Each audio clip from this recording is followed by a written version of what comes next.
Well, hi everyone, and I'm appreciative for this opportunity to share some of my background in education, some about the College of Education here at Southern Utah University, and just some basics about philosophy in education and what we do here.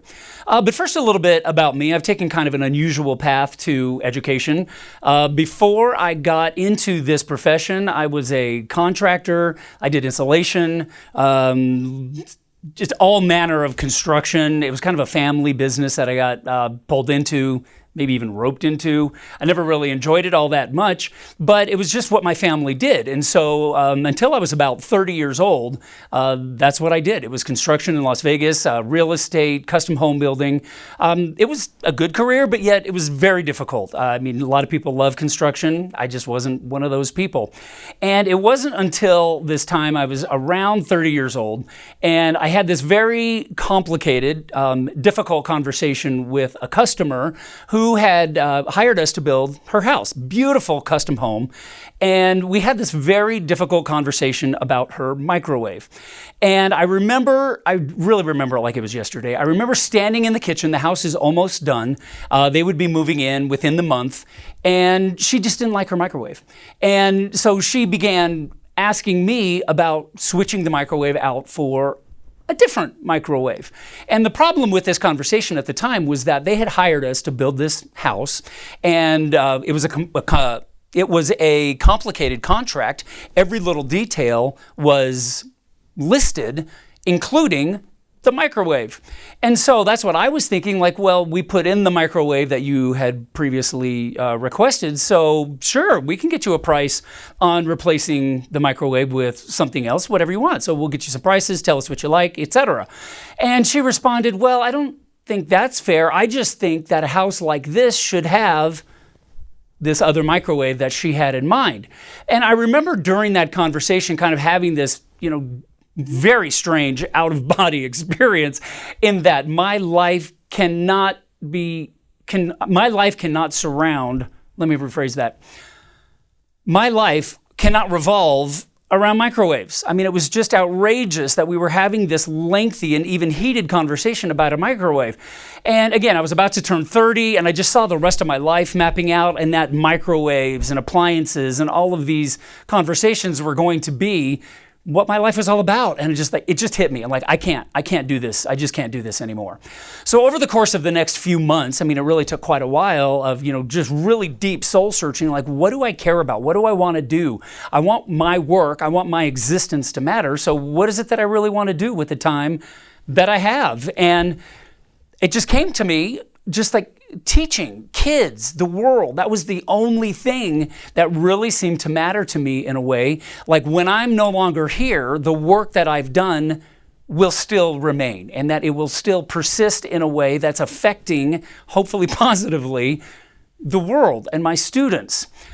So that became a whole new project. So this was, around the year 2000, and I started looking for colleges. At the time, again, I was in my early 30s. I was married, had 4 kids, and this is a major, major life change.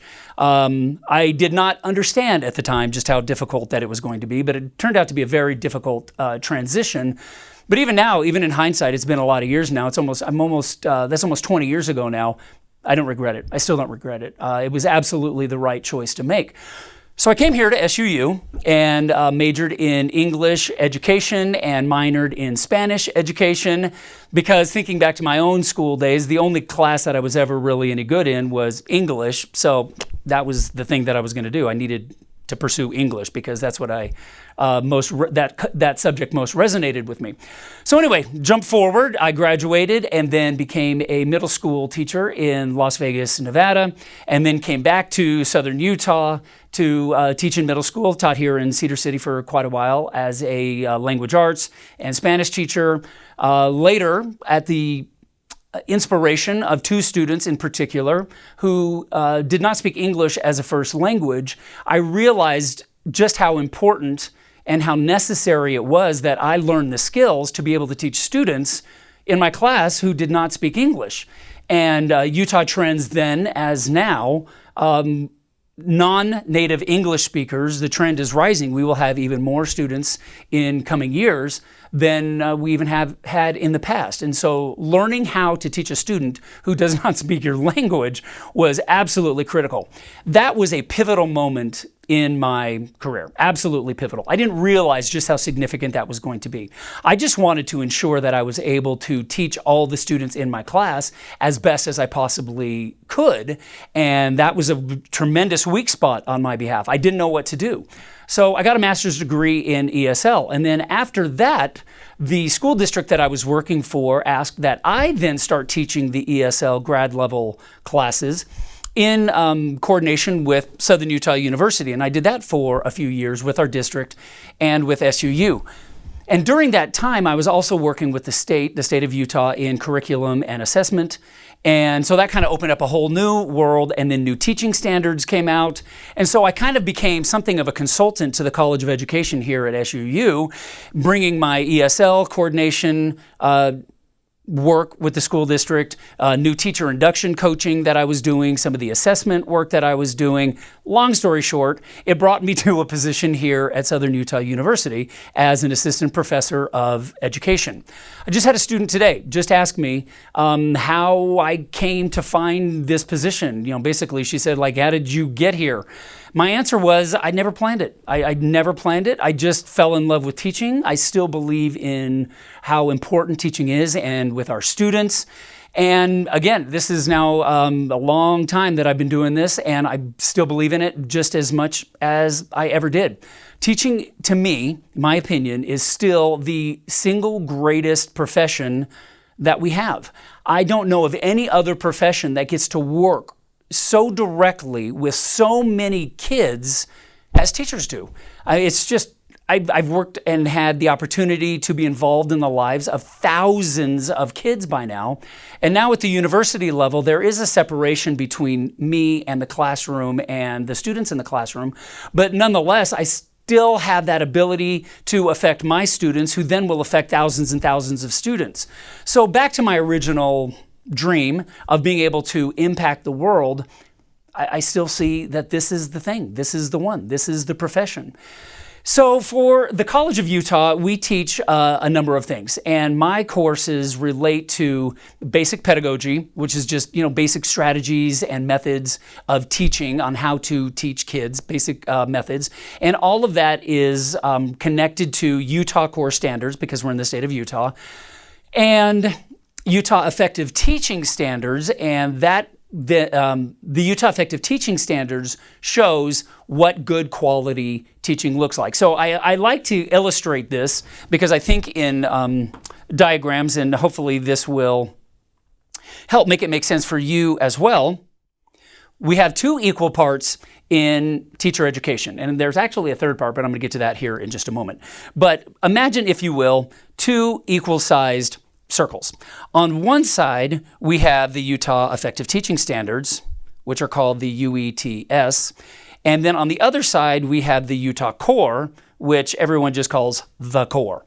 The Core represents everything in every content area that is taught in public schools in the state of Utah. That's language arts, math, science, fine arts, PE, financial literacy, theater, etc. So every class that you could take in the state of Utah in a public school has a core that goes with it. So there are these two equal parts. The UETS, or the Utah Effective Teaching Standards, represents the how of teaching. This describes quality teaching in the state of Utah.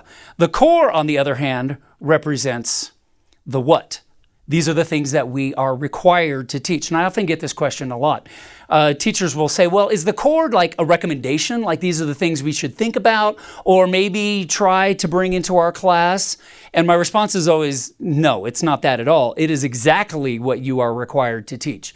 The state of Utah has decided by grade level and content area, these are the things that need to be taught in that particular class.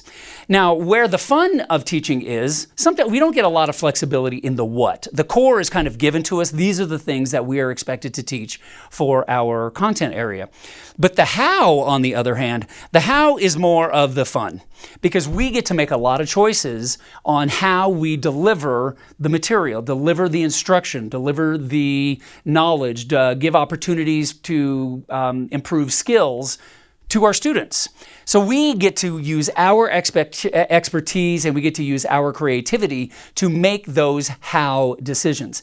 And in my opinion, that's the funnest part of teaching. Again, I taught language arts, so I basically could teach anything that I wanted, because within the language arts core, there are still the standards and I still met all of those core standards. But because I got to choose how I did it, I felt a lot of freedom within the classroom, and I got to know my students well and find things that were inspiring to them and really work together with all of those different components to help make it most relevant for our students, which is our third part.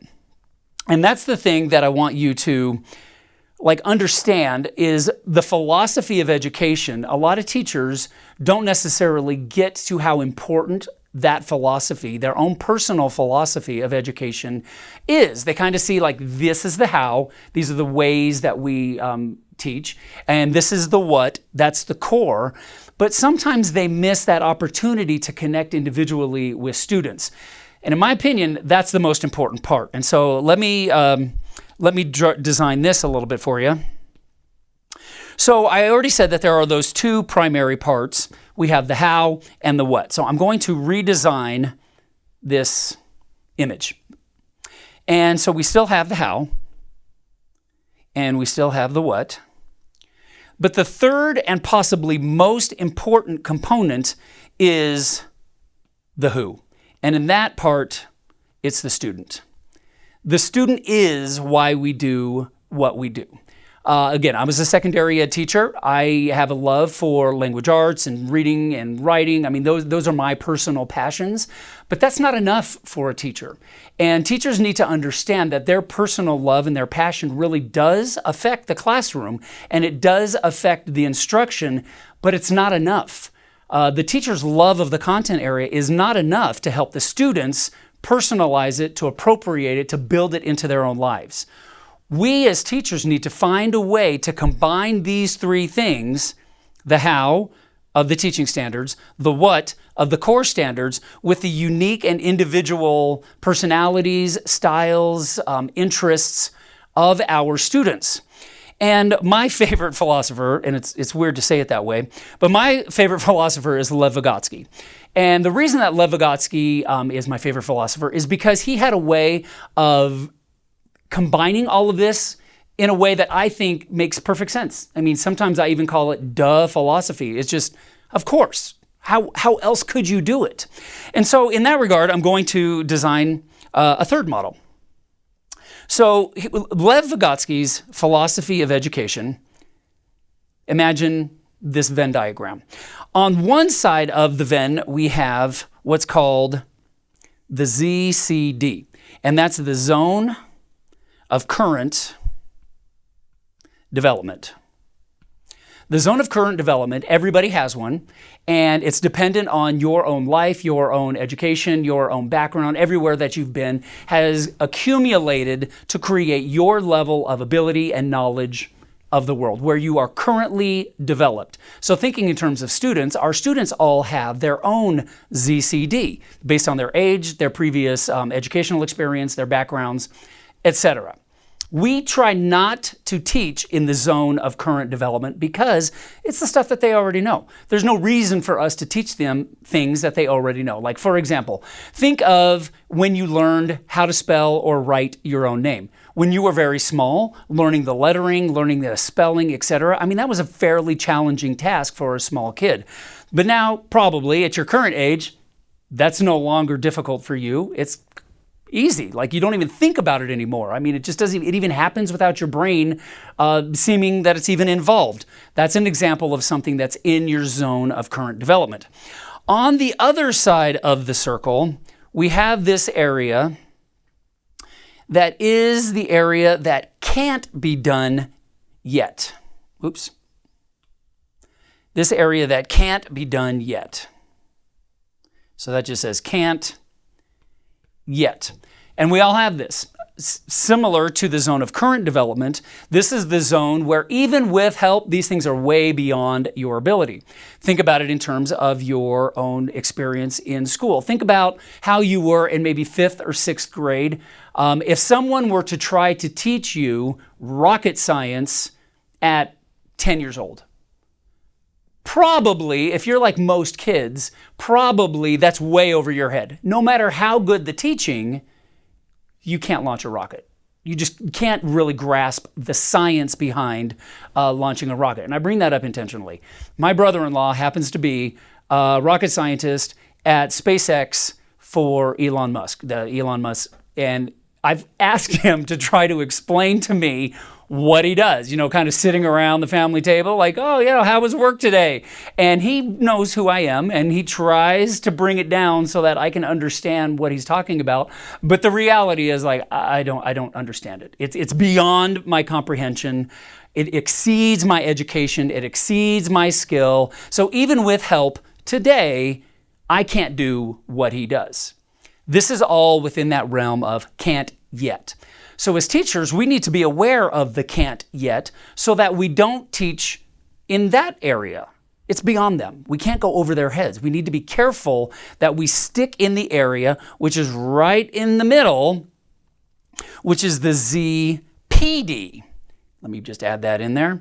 The ZPD, which is the zone of proximal development. Now, what that means is with the help of another person, Vygotsky calls it the more knowledgeable other, with the help of the more knowledgeable other, which is the teacher, the students can. So it's just a little bit of a stretch past where they are, but not so far into the area where they can't. That's the classroom. And for the teacher, it's critical that we know where that is. Now, it's relatively easy for teachers to give lots of tests and kind of understand academically where they are. We can give tests. We're all really good at giving tests. But what's not so easy is understanding who the student is, that personal connection with students. And that's why I added that third box. So we have the how, the Utah Effective Teaching Standards. We have the what, we have the Utah Core Standards, but that third box is absolutely critical because without that third box, we can't, without understanding who our students are as people, as individuals, what they care about, what their inspirations are, what their passions are, what their lives are like, what their backgrounds are like, all of those things as individuals, we can't get to that ZPD. We have to have that personal connection with our students. And in order to do that, we have to get to know them. And that's the best part of teaching, is getting to know our students as people. Sometimes it's easy to kind of fall into the trap where we teach students as just like robots, like we're just programming little robots. I have the core, I have the effective teaching standards, this is my programming manual, and I'm going to take all this information, I'm going to shove it into the robot. That's not how it works. Teaching is all about relationships with students, and that sweet spot in the middle, that zone of proximal development, is all predicated on that relationship. None of the other things can be done without that relationship being done first. Just as a brief example of this, what I would like you to do is think back to a teacher that you had that you really didn't like. I mean, think about just how difficult it was for you to maybe even walk into the room. We've all, hopefully not all, but we probably all had those teachers where it was just even difficult to go into the class. You went maybe out of obligation. You didn't have a choice. You had to go to school. Maybe you did have the choice and maybe you didn't because of just how either difficult that person was, maybe it was a personality disconnect, who knows what it might be. But because of the dysfunctional nature of that relationship, the learning, all of those core standards just kind of couldn't happen because of that personal relationship was so either damaged or just not established. So that relationship is critical. Reverse that. Think about your favorite teacher you ever had. How joyous it was to go into that room. It was like a world all by itself. Maybe you wanted to hang out there longer than you even wanted to. Maybe you wanted to have lunch in that teacher's room. It's so much easier to learn from people, that we like and that we have a personal relationship with. Long story short, all of this comes back down to relationships. So we have three parts to our education program. We have the standards, we have the core, and we have the relationships with students. And all three of those things come together to create a complete package of teaching, because that's what teaching is. Missing any one of those three things, and then we kind of have a problem with the teaching. You can have the relationships and you can have the core, but if you don't have the methods to actually teach it, you're going to have a problem. You can have all the methods in the world and great relationship, but if you don't know what you're teaching, you kind of have a problem. And of course, as I've already said, you can have the core and you can have the how, the effective teaching standards, but if you don't have the relationship, well, then the whole thing falls apart again. So all three of those are absolutely critical, and that's my philosophy of education, and that's how I teach my classes. And that's my I got to repeat all of that. Let me think.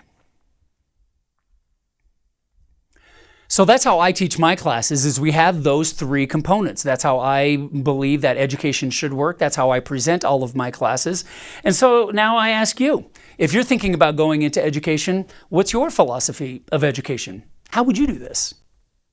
I owe a lot of my career to two students in particular. I had them 2 years back to back. And they're what prompted me to pursue English as a second language as part of my master's degree. Previous to that, I'd never really considered it, didn't know anything about it. I mean, I'd heard about it. I mean, every teacher's heard about it. But how it can impact the proficiency and the learning of students, to that point, was unknown to me. Well, I had one student 1 year, and it was obvious that he was new to the country. He knew little to no English, and this is an 8th grade language arts classroom that I'm teaching. And he essentially can't do anything because he doesn't understand what I'm saying. He doesn't understand the articles, the books that we're trying to read. He clearly can't write a full essay like we were trying to do in my classroom. And so I really didn't know what else to do with him. So, and this is to my embarrassment, but I started getting children's books and a dictionary, a translation dictionary, and I just started having him translate children's books because, again, I just had no idea what I was supposed to be doing. Nobody had come to me and said, hey, you have this student. English is not his first language. Here are some things that you should try. Here are some things that you should do because we want him to learn too. See, that seems like an obvious statement, but again, I didn't know what I was supposed to be doing, so I was really doing my best, but failing miserably. It was a very difficult year for him. It was a very difficult year for me, and I'm afraid to say that he did not learn a whole lot in my classroom, and I say that with great shame. The following year, I had another student who did not speak English as a first language. However, his language skills seemed to me to be all right. He could have a conversation. He could speak English reasonably well. When I would ask him questions in class, like, do you know what you're doing? Explain to me what this task is. Explain to me what you're thinking when you're working on this. He could explain all these things to me. But the second that I would walk away, he would stop working. And that was kind of odd to me. And he was a really nice student as well. So it wasn't that there was any behavior issues. So I would, come back, a few minutes later and check on him, and I would ask these same questions again, and he again would say that he knew what he was doing and that he was going to get started. And so he would pretend like he was going to start working again. I would walk away. I would come back, and again, nothing was done. And again, there was the same puzzle. Like, it just didn't make sense. And other kids in the classroom would say, oh, don't pay attention. He's just messing with you. He knows what he's supposed to be doing. Or, they would speak for him. He's just pretending that he doesn't understand or whatever. They were just saying these things. I'm like, that doesn't seem to be right either because he wasn't trying to lie to me, but nonetheless, he couldn't do the work. So anyway, I started my master's degree and started focusing on ESL to find out what was it that I was missing. It was obviously, or it seemed to be obviously, a language barrier, and I did not know how to get past that language barrier. Many teachers who are thinking about ESL, and when I was the ESL coordinator at the local school district, I got that a lot, and I still get it a lot today with my students. They believe that teaching English as a second language means that they learn the language of the students. And in this area, most students who speak a different language, Spanish is the primary language that is spoken, so they kind of equate ESL with Spanish, thinking that in order to teach in an ESL program, they need to learn Spanish. And that's a myth. The reality is it doesn't matter what language the student speaks, because the strategies, the methods that you use help the teacher learn how to present the information to the student in a way that's understandable to them, regardless of their language. So in the state of Utah, students who are identified as having another primary language, and this is done in two ways. One is maybe by teacher referral, which is what I should have done. I should have referred that student to the ESL coordinator of the school, and then the ESL coordinator would have followed up to determine what's going on with the student. Again, I didn't know any of that. After the student is tested, then they are determined what language proficiency level they are currently at. And in the state of Utah, we use the WIDA standards. Many states have adopted these standards as language proficiency standards. And for me, this would have been a tremendous, tremendous help, because it would have kept me from doing what I had done, especially with that first student. What I did is called dumbing down the curriculum, which basically means just making it easier. That's the wrong way to go. He did not have any learning disabilities. There was no reason he couldn't learn other than the language. So by me dumbing down or making the curriculum unnecessarily easy just because of the language, what I actually did was steal the learning from him, because all the other students in the room are learning 8th grade appropriate material, but he wasn't. I was basically teaching him like kindergarten, 1st grade material. And that's a common thing that teachers do, just out of frustration. I don't know what to do, so let me make this as easy as possible so that he can do it because of the language barrier. And again, that was a mistake.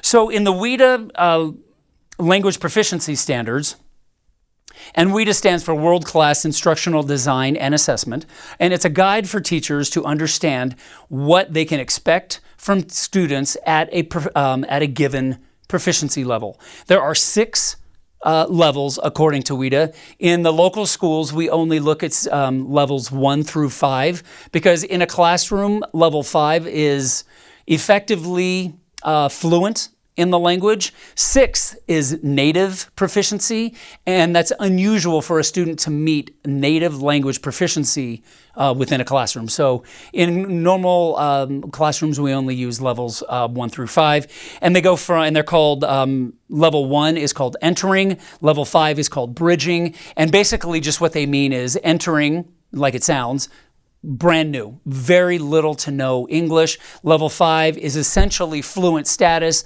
though not necessarily native fluent. So then the standards are broken down into 5 groups, but most importantly, and what I wish that I had known back then, were the 5 levels for a language arts classroom. So using this one student in particular, had I known that he was at a level 1 proficiency, this guide gives me insight into what I can be having that student do in class to still be at grade level work, but by supporting him through different language instructional strategies so that he can still learn even though he doesn't speak English. And this is the magic, as that's my word, this is the magic of ESL, is because it equips the teacher with all of these different strategies, methods, ideas, so that they can make the material, it's called comprehensible, to make the material comprehensible to students even when English isn't their first language. In a nutshell, in ESL, what we try to do is to have students read, write, speak, and listen as much as possible in social settings. Because what they're learning simultaneously is they're learning English, but they're also learning the content. And so this is a double heavy situation for students to learn. All the other students in the classroom are learning the content, but ESL students are also learning language at the same time. So we don't have the time in the classroom to only teach the language and then get to the content later. We have to do both at the same time. And it's really an amazing system. They're amazing strategies because not only are they good for the students who are in the ESL program, they're also good for all students. And this is the thing that I found out during my master's degree, is I started using these strategies with all of my students, even native English speakers. And what I found is that the proficiency, not only in language, but just the proficiency in my content area went sky high. And I saw this year after year after year after year, because it does just that. It just makes the content comprehensible in a way that makes it much more easy to learn. So we remove a lot of barriers in the classroom by using ESL methods, which has the benefit of helping everybody to learn. So if there was anything that I would recommend after you get a teaching education degree, you get the fundamentals of teaching, I would immediately recommend thinking about pursuing ESL as well, because it's beneficial not only for the students who don't speak English as a primary language, but it's beneficial for everybody in the classroom. And the other thing that's interesting about these strategies is that it's not unique to English as a second language. It's really just strategies to teach a second language and content simultaneously. And that's really the goal of what we're trying to accomplish in this sort of program, where we're teaching language and content simultaneously. The other thing that's interesting about students that are in these programs is I said that they're learning two things simultaneously, but in reality, they're also probably still learning their own native language at the same time. So that's three things all at once. Learning English, they're still learning their native language because they're young. I mean, you don't have language mastered still in school, plus the content, and then multiply the content by 5, 6, 7 classes, because there are so many content areas. So that's a lot for a student to learn all in like 1 year. And ESL strategies can kind of help combine all of those things into one manageable package for students. Besides ESL, if I were to recommend another program, would be looking into special education for the same reason. Special education has a way of taking complicated and difficult material and packaging it in a way that makes it much more comprehensible for students.